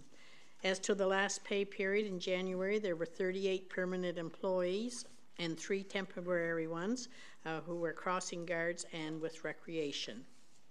2 outstanding matters in labor relations relating to vacancies have been referred to arbitration. Robert Breen has been confirmed as the arbitrator, and a date for the hearing has not yet been confirmed. And that is my report for that. And I have a motion that I'll ask Councillor Evans to make, please. Excuse me. I move that Council approve Mayor John Hyam, Deputy Mayor Ron Aitken, Councillor Joyce O'Neill, and Councillor Megan Mitten to attend the FCM conference in Halifax, Nova Scotia from May 31st to June 3rd, 2018, and authorize all eligible expenses, registration, hotel, per diems, mileage, and non-provided meals to be paid for this conference, and report back to Council on the 2018 conference proceedings. Moved by Councillor Evans, seconded by Councillor Tower. Councillor Evans, you want to speak about why we have 3? Sure. We have, well, I guess there are 8 councillors, and we have 4-year terms. I think there was consensus that we should all go to at least one FCM, Federation of Canadian Municipalities Annual Conference. 2 went last year. We have 3 years essentially to attend because we don't send people in the years where we immediately following an election just because of the timing. So because we're really clever, we divided 8 up into groups of 2, 3, and probably next year 3. So that's the logic behind doing this. That helps. That's right. It's relatively close. They will be driving, not flying, so it'll be cheaper. That helps rationalize it, I guess. Yeah.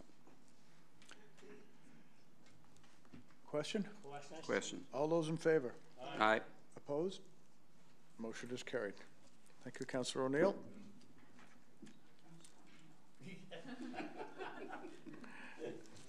And Mr. Evans. Corporate Affairs. Councillor Butcher, please. Thank you.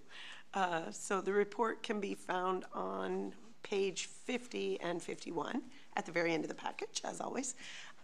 So Corporate Affairs and Strategic Development Liaison Group met on January 24th.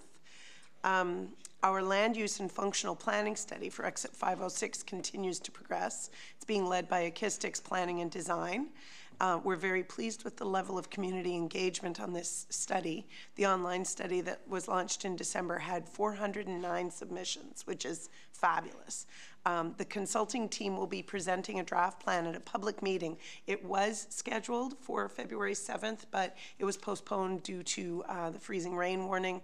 The planning and design team come from Halifax, and we wanted to have as much community involvement as well, which we were thinking was setting up to not happen with the weather. So it has been changed. It will be held on Wednesday, February 21st at 7 p.m.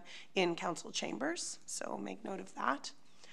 Staff continue to assist the Engineering and Public Works Department with the land assembly process pertaining to Phase 2 of the Lawrence Street Stormwater Mitigation Project. The environmental impact assessment process is nearing completion, and pending the issuance of the certificate of determination by the minister, the staff will proceed with a public meeting regarding the design of the stormwater retention ponds. And staff were pleased to attend and present at the January 20th Tantramar Climate Change Collaborative meeting that was held at the Maritime United Church Conference Center here. The session focused on reducing flood risk and included presentations from the Université de Moncton, Ducks Unlimited, Nature NB, EOS Eco Energy, and the town of Sackville. EMO, NB, and NS were also in attendance. Overall, the session was interesting and timely, and it was very well attended. As noted at the January meeting, throughout the 2018 winter semester at Mount Allison University, we will be working with students enrolled in the Gen V 4521 Geography and Environment class that is being instructed by Dr. Kristen Lowett. The students will be providing some assistance with civic engagement and help us see and understand what other municipalities are doing to get people interested in municipal government, and the research projects are now underway. The staff have been participating in the startup of the Regional Tourism Destination Marketing Organization that is being explored by the Southeast Regional Service Commission, and the staff are part of a municipal tourism group that's tasked with getting the initiative off the ground. So the group includes representatives from the City of Moncton, City of Dieppe, Town of Riverview, Town of Sackville, and the Town of Shediac. And as part of our strategic planning and reporting process, staff will be releasing a new annual resident survey in the coming weeks. And the new survey is meant to obtain feedback on our various service delivery areas. And the survey will be featured on our website, and it will be distributed via our social media channels as well as other means in an effort to reach residents of all ages. And as presented during the special meeting last week, an advocacy group called Save Our Trains in Northern New Brunswick released the report Riding the Ocean's Next Wave, a proposal for Via Rail Canada's maritime service back in August 2017. The ocean, referring to Via Rail's Halifax to Montreal. The report was prepared by transportation consultant Greg Gormick, and provides a comprehensive proposal to restore service in northern New Brunswick and improve service throughout the Atlantic region with strategic investments ranging from track upgrades to infrastructure and rolling stock, along with leadership in an effort to revitalize passenger rail service and increase the economic viability of the ocean service. And a motion to support the initiative by way of a letter to the Minister of Transport will be presented following this report. And the Community Partnerships Working Group last met on December 5th, and the next meeting has yet to be scheduled, but it's anticipated for this month. And for Heritage, I'd like to pass it over to Mr. Burke. Mr. Burke, please.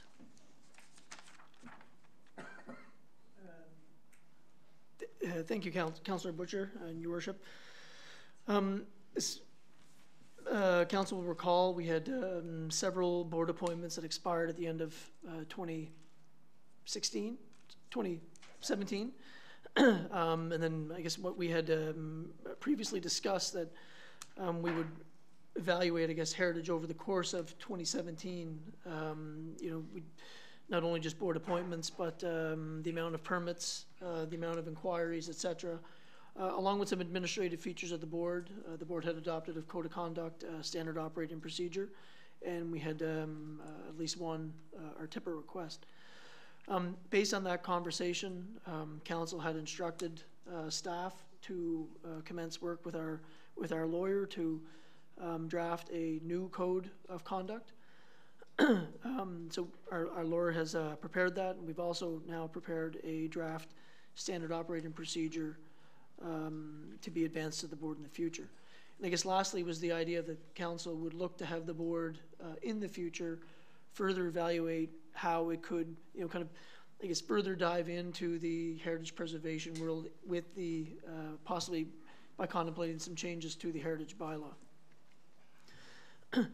So I guess mainly the reason for this was that the version of the code of conduct that had been adopted by the board was slightly at odds with the advice of our lawyer. So what we've done is with this new code that's been drafted, we've approached the two members of the board whose terms had expired at the end of the year, and basically just to see if they could live with the revised code as prepared by our council, Council SEL. And furthermore, to get, I guess, their agreements to adhere by it going forward. So, based on those previous discussions, I'm pleased to say that Kelly Matatal has signed the code of conduct. And I say signed because there's a bit of a change from the version that we discussed last week, and that you may recall we had originally contemplated the Heritage Board making a motion to adopt the new code of conduct, but after further discussions with our lawyer, we thought it would be best if council adopted the code first, and then we would look to have kind of at the same time individual members agreeing to abide by it, which by doing that they would sign the front of the code of conduct, which is consistent with other administrative boards in not just our province but in the country, of course. So Ms. Matatal has signed the document. She's agreed that she agrees with the content of it. I guess just a further update. Unfortunately, we had the same type of discussion. We met with Mr. David Stewart, who's the chair of the Heritage Board, and unfortunately, at this time, Mr. Stewart still has some issues with the code, with the revised code as drafted by our lawyer, as well as the draft version of the standard operating procedure. So. With that in mind, I think there are two motions that could potentially be brought forward tonight. One of which would be for council to adopt the new code of conduct, which would apply to the Town of Sackville Heritage Board. And if that, of course, is entertained and passed, council could then contemplate a secondary motion, which would be to appoint Kelly Matatal to the Sackville Heritage Board for a 2-year period. And I would think the only addition that should be contemplated as part of that motion would be that the appointment be conditional upon their acknowledgement and adherence to the code of conduct that would be approved by council. So, Your Worship, I'll throw that back to you, but I'm happy to try and answer any questions. Okay, so just on that same front, so the only other option I would see would be if we were to defer this question once again and see if there is any element of negotiation on what those differences may be? Is that an option? Deferring the conversation in general is absolutely an option if that's the will of council.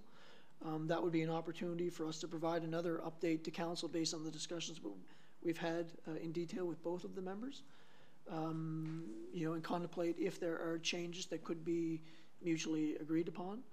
You know, I just would point out to council that in drafting the first code with the board, that was the route we went down. So I guess we took a bit of a, you know, I hate to say a harder line approach, but something along those lines, that we would have our lawyer draft a document that he was content with, that met the spirit of the act and other administrative law in the province in Canada, and then we would look to have the board members agree to that document. So it was somewhat to a certain degree non-negotiable, but certainly if it is the will of council to have a further discussion with staff and perhaps with our lawyer present or not, deferring the discussion to next month is certainly an option.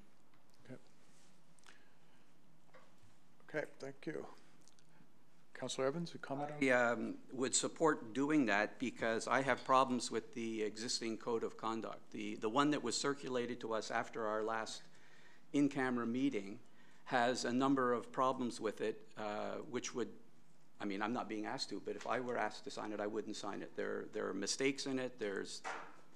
I don't want to prejudice the discussion in any way, but I would vote against it if we were moved adoption tonight. So I would prefer to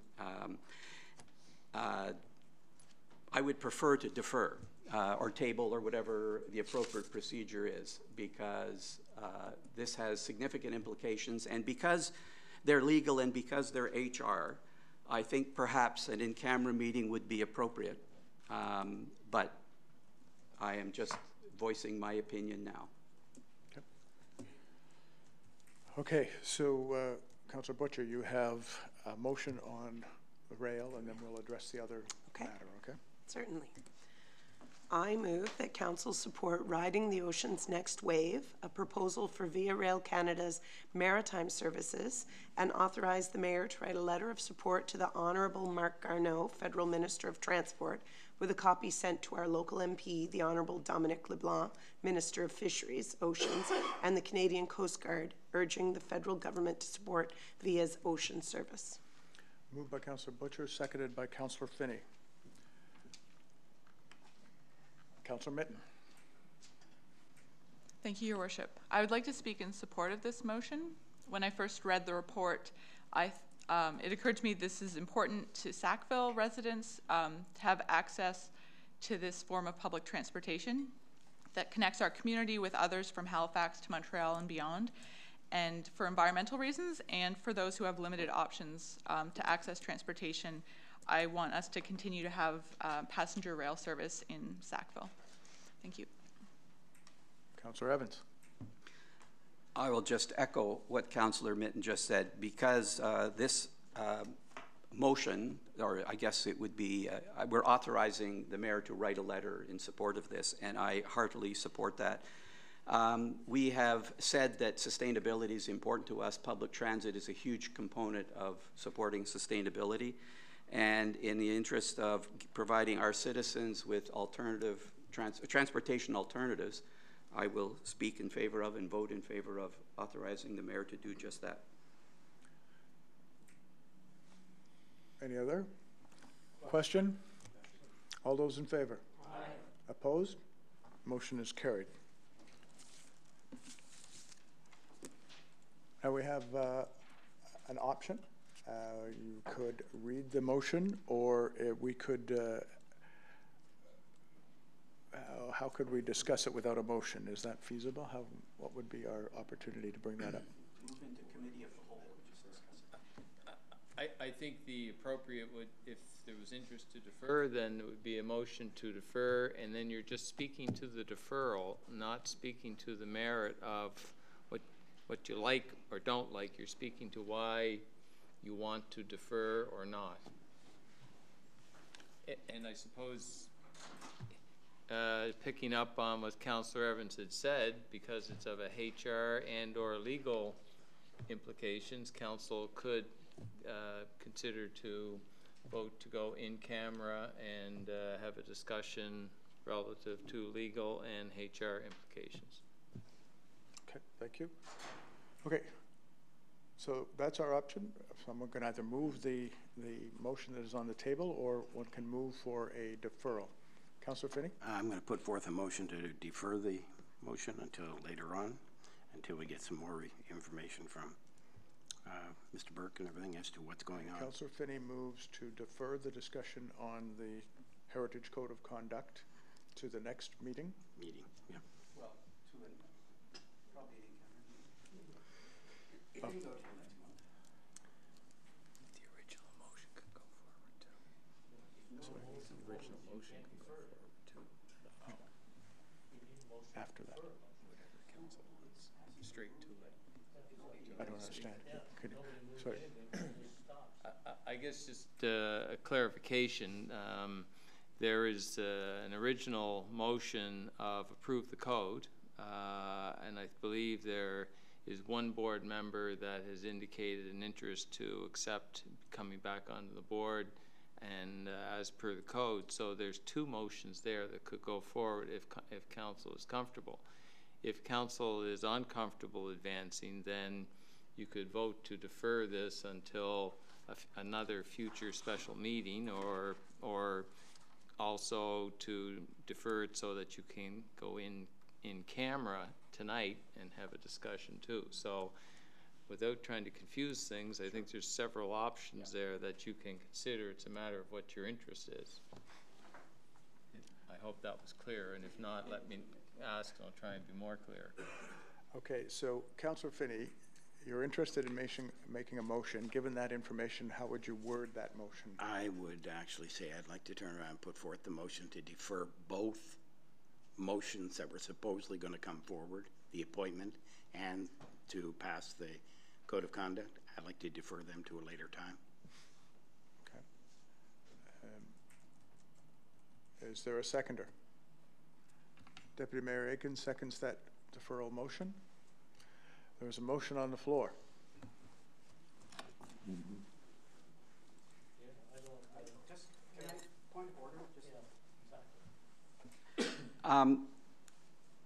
I don't disagree, but it seems to me that if you have a motion which has been made and seconded, you could then move to table it or to defer it. But we don't have a motion before us. No one has made a motion yet. If nobody makes a motion, no motion gets made. It is by default automatically deferred, and if somebody wants to raise it later, they can. Would that not be the simplest thing to not do?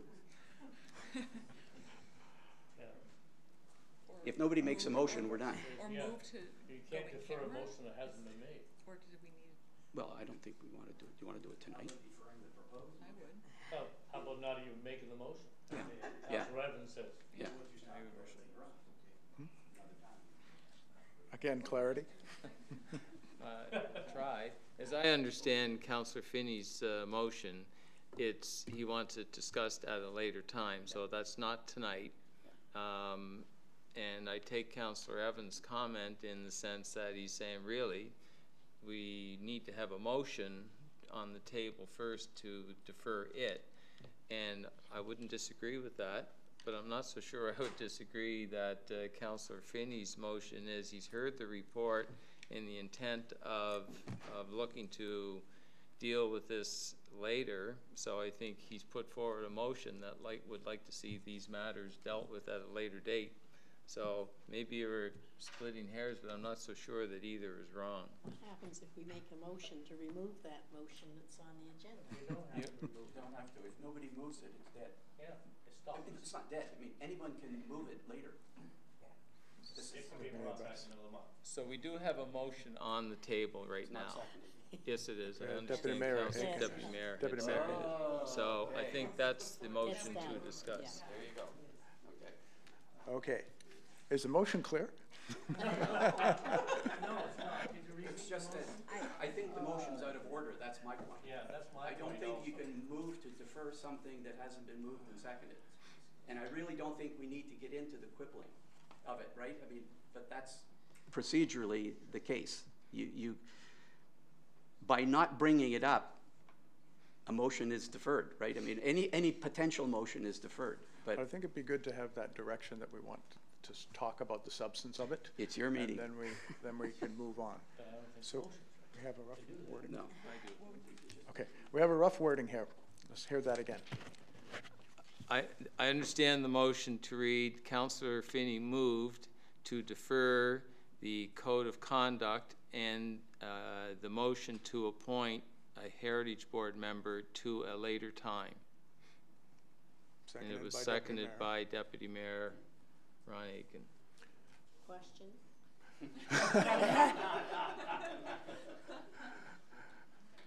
I'm not hearing any comments. So, question. All those in favor of the motion? Aye. Opposed? The motion is carried. Okay. Right, we'll make arrangements of how we're going to handle the specifics of this, whether it'll be an in-camera and what date that might be at, or, okay. I frankly don't think we could do it tonight because we need to see a lot of detail attached to it. Okay. Okay.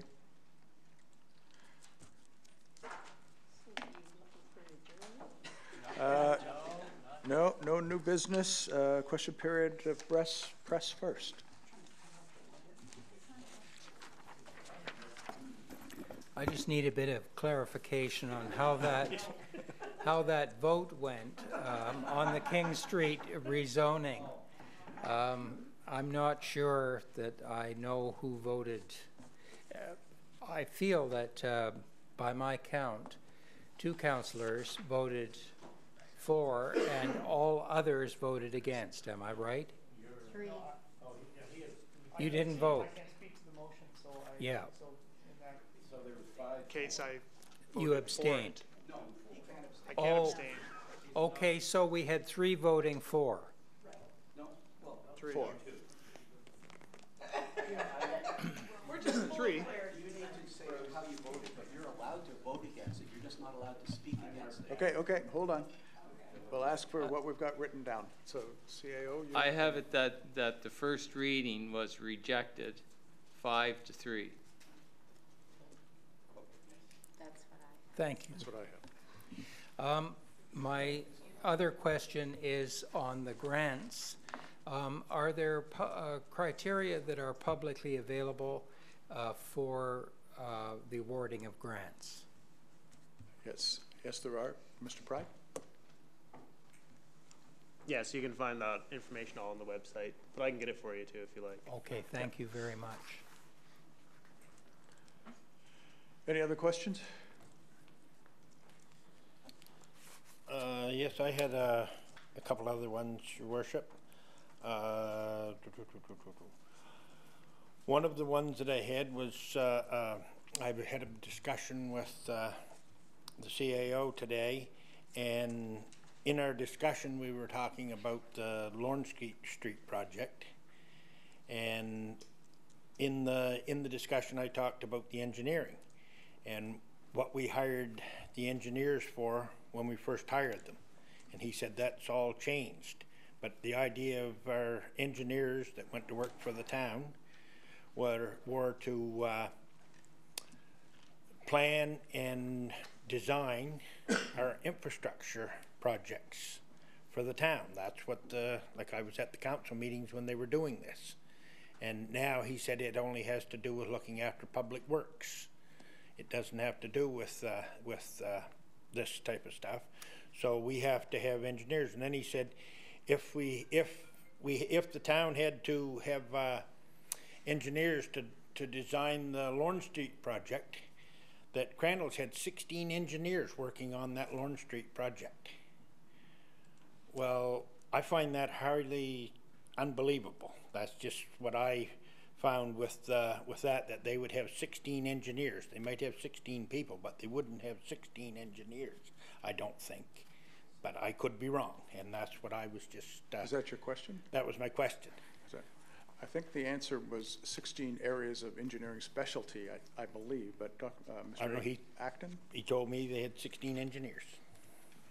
I can go through the proposal, but if you go back to the report that I give council, when we looked and evaluated the consultants, Crandall had a substantial amount of staff members devoted to that particular project, and yeah, I bet you it was in and around, with all the sub-trades, it would have been probably over 16.